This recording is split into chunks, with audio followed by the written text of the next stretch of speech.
Olá, estamos aqui de volta para constatar uma consequência boa de um mau ato de um ministro do Supremo, né?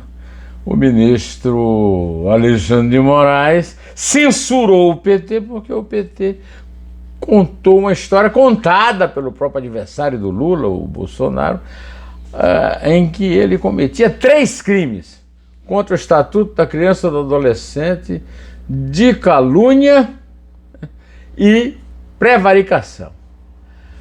Bom, um outro vídeo agora torna completamente sem razão, né, e sem efeito a decisão completamente ditatorial do Xandão.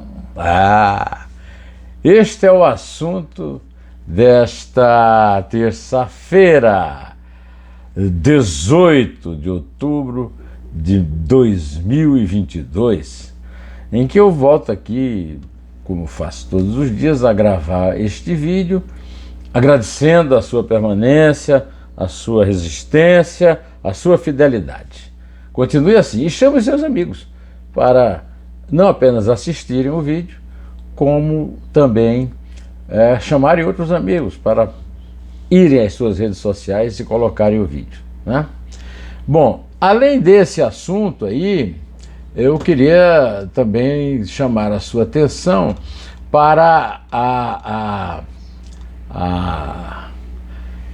digamos, a decisão de Sérgio Moro, que compromete muito a sua imagem, né? Para o Ministério da Defesa, que está aí fazendo uma tentativa de enrolar a justiça eleitoral, e também para as péssimas ideias que o senador Ciro Nogueira está dando ao Bolsonaro. Vamos a elas, vamos começar pelo começo. Vou ler uma frase aqui para você. Todas muito bem arrumadas, tinham tomado banho, estavam fazendo cabelo, venezuelanas, estavam se arrumando para quê? Alguém tem ideia? Quer que eu fale? Para fazer programa. Vocês acham que elas queriam fazer isso? Qual era a fonte de sobrevivência delas? Essa. Bom, isso o Bolsonaro disse em outro vídeo, foi descoberto aí pela Janja, mulher do Lula, e que anula completamente. Primeiro, o argumento do Bolsonaro de que aquela declaração, eu tinha pensado no clima, foi tirada do contexto, que é a velha explicação bolsonarista para os absurdos que ele profere, né? E segundo, a decisão ditatorial, completamente inesperada, de uma pessoa que é tida como inimiga do Bolsonaro, mas que agiu numa tentativa de defendê-lo. Não sei se tentativa, mas cujo resultado seria defendê-lo. Vamos ver que não defendeu muito não, né? O fato é que com a Janja resgatando esse outro vídeo, em que Bolsonaro disse que a menina estava se arrumando para fazer programa, o contexto e a decisão ditatorial do Dr. Moraes foram para o espaço, né, meus amigos? Pois é. Então vamos em frente, né? Na verdade, eu falei aqui que o Bolsonaro cometeu um crime contra o Estatuto da Criança e do Adolescente. Ele expôs as meninas nos vídeos. Expôs as meninas venezuelanas no vídeo. Isso é crime! Crime! E aí não tem contexto, expôs as meninas. Depois insinuou prática de lenocínio. Crime! Fake news. Mentira! As meninas faziam parte de uma organização de ajuda lá, que estavam lá. Aliás, eu queria esclarecer que não era em Rondônia, não. No vídeo que eu gravei antes, eu falei em Rondônia, na verdade foi nos arredores de Brasília. E por fim, meus amigos, ele fez um crime de prevaricação, porque não avisou a polícia pela prática de lenocínio. O lenocínio também é crime, ele tinha que ter avisado a polícia. Ou ele acha que o presidente da República está acima. É só porque tem um procurador-geral, esse Aras aí, que vai ser procurador-geral do Lula, porque esconde tudo, joga tudo na gaveta e faz tudo sigilo de 100 anos. Né? Não é não, viu? Aliás, esse negócio de não foi em Rondônia, foi em Brasília. Eu devo agradecer a vários inscritos que me escreveram e principalmente meu primo querido, meu amado primo, a quem eu desejo muita saúde, que é Gaudêncio Torquato, que me avisou isso. Não foi em Brasília, não foi em Rondônia, né? Agora, a censura imposta por Alexandre de Moraes não cessa o efeito maligno dessa intervenção do Bolsonaro. Primeiro que apareceu outro vídeo. Agora, quem garante que não tem outros? Quem é que garante que não vão sobrar provas desse tipo? Olha, eu nem vou dizer qual é o crime principal que ele cometeu, que depois pode vir um processo aí contra mim, eu não quero responder, né? Mas a verdade é que adianta a Michele Bolsonaro e a Damares, principalmente a Damares, tendo cometido um crime também contra a mulher, né? Com aquela sua... contra crianças, aliás, e adolescentes lá do Marajó, com aquela sua afirmação de que as pessoas arrancavam os dentes dessas crianças para elas pudessem praticar o sexo oral sem machucar os seus clientes. Então, é uma testemunha que eu vou te contar, hein? A tua altura, Jair Messias Bolsonaro. Messias, esquece esse nome do meio, tá? Você de Messias não tem nada.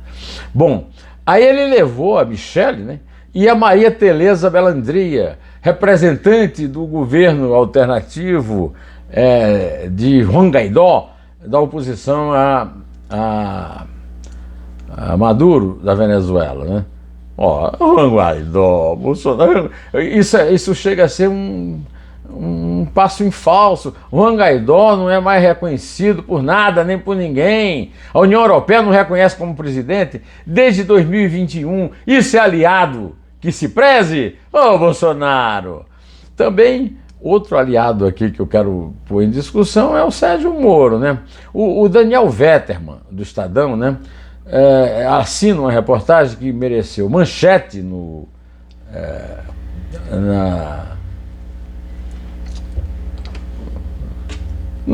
na edição do Estadão aqui no computador que eu sigo, né? Segundo a qual o título forte é esse: aliança com Bolsonaro reacende planos de Moro para STF e até candidatura à presidência. Moro não entendeu nada, né? Sai aqui o Daniel Vetterman e entra eu. O Moro não entendeu nada. O apoio dele ao presidente, que humilhou, abriu uma dúvida entre antigos admiradores a respeito das reais intenções dele na condenação a Lula. É provável que essas dúvidas atrapalhem até planos de ficar no Congresso. Olha, seguir instruções da filósofa política Rosângela Moro não é propriamente um gesto assim de genialidade, né? Bom, outro problema aqui que o Bolsonaro tem com os seus aliados é com o Ciro Nogueira, né? O Ciro Nogueira é o inspirador de uma representação do seu partido, o PL, contra André Janones. Eu quero destacar aqui um trecho disso. Interessante destacar que o representado apoia o candidato Lula, reconhece estar em uma guerra digital com os bolsonaristas e afirma combater o bolsonarismo de igual a igual. Ou seja, o representado confessa expressamente que está adotando as mesmas estratégias de fake news tão combatidas pela Justiça Eleitoral. Qualquer eu já vi hoje outro comentário atrás da outra. É possível. Será que o PL pediu a cassação do mandato do Janones? Quantos o Janones vai levar com ele se for condenado e perder o mandato? Quantos? Quantos deputados bolsonaristas? Bia Kicis? Quantos deputados bolsonaristas? Ciro Nogueira? Aliás, o Ciro Nogueira, ao aparecer, ele pode bem lembrar que foi ele quem nomeou Paulo Roberto Costa, o Paulinho da Petrobras, diretor de abastecimento da Petrobras e primeiro delator do Petrolão. Já que o Bolsonaro gosta tanto de citar o Petrolão, será que ninguém diz para ele que o primeiro delator do Petrolão é o seu amado aliado Ciro Nogueira? Que, aliás, lá no Piauí deu 25% dos votos a ele contra 70% dos votos a Lula e agora está prometendo 70% dos votos para ele. Eu quero saber como é que se faz essa mágica matemática. Mas eu quero aqui fazer uma lembrança a respeito de uma coisa também, que é o seguinte: a Igreja Católica está fazendo muita onda contra as posições de evangélicos nessa eleição e tal. A CNBB soltou uma nota, e hoje eu vi uma entrevista do arcebispo de Porto Alegre, Dom Frei Jaime Splender, a Valdo Cruz, contra a exploração da religião na política. Olha, eu sou a favor dessa posição da Igreja Católica, só quero lembrar uma coisita, uma cosita. Eu sou um repórter veterano e eu participei de várias reuniões para a fundação do PT, como repórter, não era como fundador não, hein? Eu não fundei o PT não, hein? Eu simplesmente ia para reuniões cobrindo para o Jornal do Brasil, no qual eu trabalhava naquela época, né? Essas reuniões, elas começaram com uma reunião prévia em que o Lula e o presidente do Sindicato dos Metalúrgicos, Santo André, Benedito Marcílio, foram em Lins, no interior de São Paulo, onde o bispo, se eu não me engano, um bispo que chamava Pedro Paulo Kopp, no fim dos anos 70, os recebeu, e ali foi que saiu a ideia do PT. Depois o PT saiu de vários auditórios cedidos pela Igreja Católica. Eu quero lembrar que Dom Cláudio Umes, bispo de Santo André nos anos 70 e depois cardeal arcebispo de São Paulo, cedeu a igreja matriz de São Bernardo para as reuniões dos grevistas e para a sede do fundo que sustentava as greves, né, nos anos 70. Me lembro também de uma reunião na sede Sapiência da PUC, ali na Consolação, emprestou e também lembro que na greve de 80, Frei Beto, emprestado por Dom Paulo Evaristo Artes para cuidar da família do Lula, enquanto o Lula estava preso, organizava piquetes em paróquias do ABC, na greve de 80, que houve a intervenção do sindicato, e depois o governo, com a greve, o governo foi obrigado a ceder e o Lula voltou à presidência. Bom, eu já falei demais de Lula e de Bolsonaro, vamos falar de Tiago Brenan. Tiago Brenan pagou uma fiança e não voltou para ser preso no Brasil. Enquanto isso, a sua vítima, aquela que o acusou, a Stephanie Cohen, estudante de medicina, de 30 anos, está sofrendo, comendo o pão que o diabo amassou, e tem uma reportagem a respeito disso no Globo. Olha, eu queria ainda fazer algumas pequenas considerações. Eu fiquei revoltado quando eu vi que o atacante do Vasco, Raniel, foi suspenso em 6 partidas porque teria provocado a torcida do Sport Clube do Recife. E isso serviu de pretexto para a invasão. Os invasores estão impunes porque não tem Ministério Público Federal em lugar nenhum do Brasil. Porque não tem Ministério Público Estadual em lugar nenhum. Porque não tem justiça nessa democracia. Esses invasores, pelo menos os líderes tinham que estar presos, não estão. O esporte pode pagar. Eu sou torcedor do esporte, sou contra o Vasco. Mas o Vasco tem razão, o Raniel tem razão. E eu quero saber quando vai acabar essa safadeza da CPF, da consagração da impunidade e a punição à felicidade e ao mérito das comemorações de gol e das gozações. As gozações são inocentes, não machucam ninguém. O Raniel não machucou ninguém. Que absurdo! Essa CBF, um bando de ladrões, ladrão condenado lá nos Estados Unidos e tudo, vem aí querer acabar com a alegria do gol. São um bando de cartolas nojentos. Deviam todos ir para casa e haver uma reformulação disso tudo.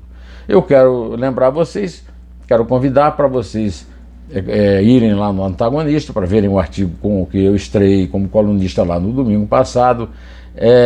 E vai ser, virei colunista, vou estar todo domingo lá.